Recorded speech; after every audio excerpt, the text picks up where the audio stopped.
प्रिय विद्यार्थियों, आज की इस वीडियो में आप सभी का स्वागत है।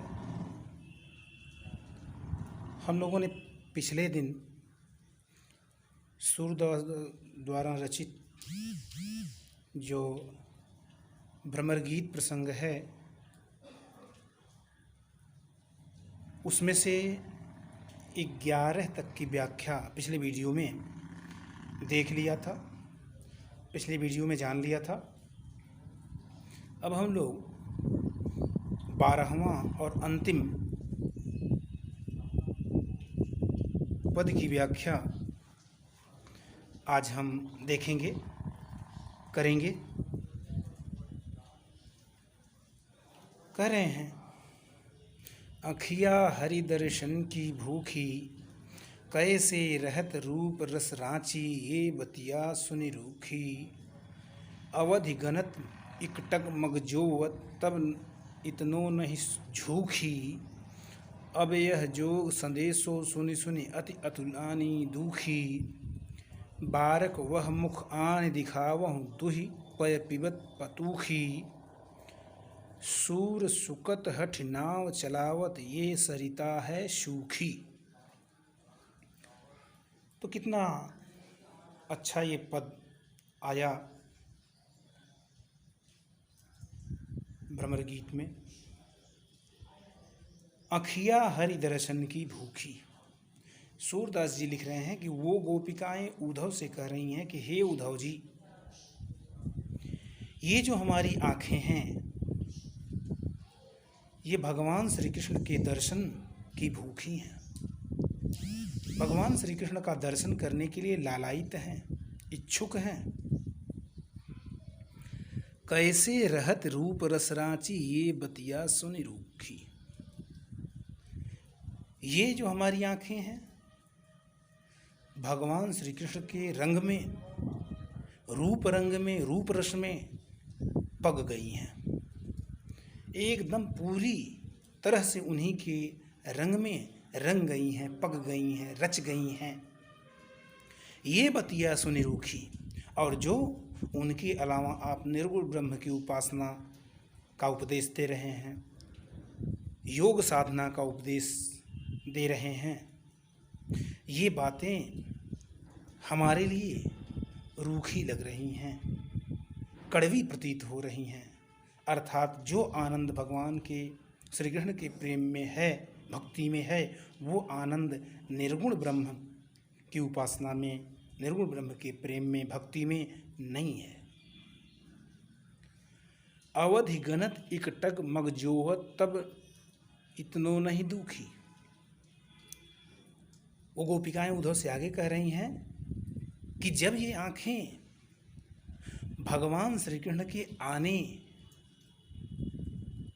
का इंतजार करती हुई उनके मार्ग को, उनके आने वाले रास्तों को एक टक देखती रहती हैं, निहारती रहती हैं, तब ये हमारी आँखें इतनी दुखी नहीं होती हैं, तब इन हमारी आँखों को इतना दुख नहीं होता है। अब यह जोग संदेशो सुनि सुनि अति अतुलानी दुखी। लेकिन आपके द्वारा कहे जा रहे इस योग के संदेशा उपदेश को सुन करके ये हमारी आँखें बहुत ही व्याकुल हो रही हैं, बेचैन हो रही हैं, अपार दुख सहन कर रही हैं, इनको अपार कष्ट हो रहा है। बारक वह मुख आन दिखावहु, दुहि पय पिबत पतूखी। गोपियाओं ने ये कहा कि आपके द्वारा इस योग साधना की कथा को सुन सुन करके, संदेश को सुन सुन करके ये हमारी आँखें बहुत ही व्याकुल और दुखी हो रही हैं, बेचैन हो रही हैं। आगे कह रही हैं, बारक वह मुख आन दिखावहु, दुहि पय पिबत पतूखी। हे उद्धव जी, आपसे हम गोपिकाओं का एक निवेदन है, एक प्रार्थना है, एक विनती है कि एक बार उस भगवान श्री कृष्ण के उस रूप का दर्शन करा दीजिए जिसमें वो पत्ते के दोने में दूध दूह करके पिया करते थे।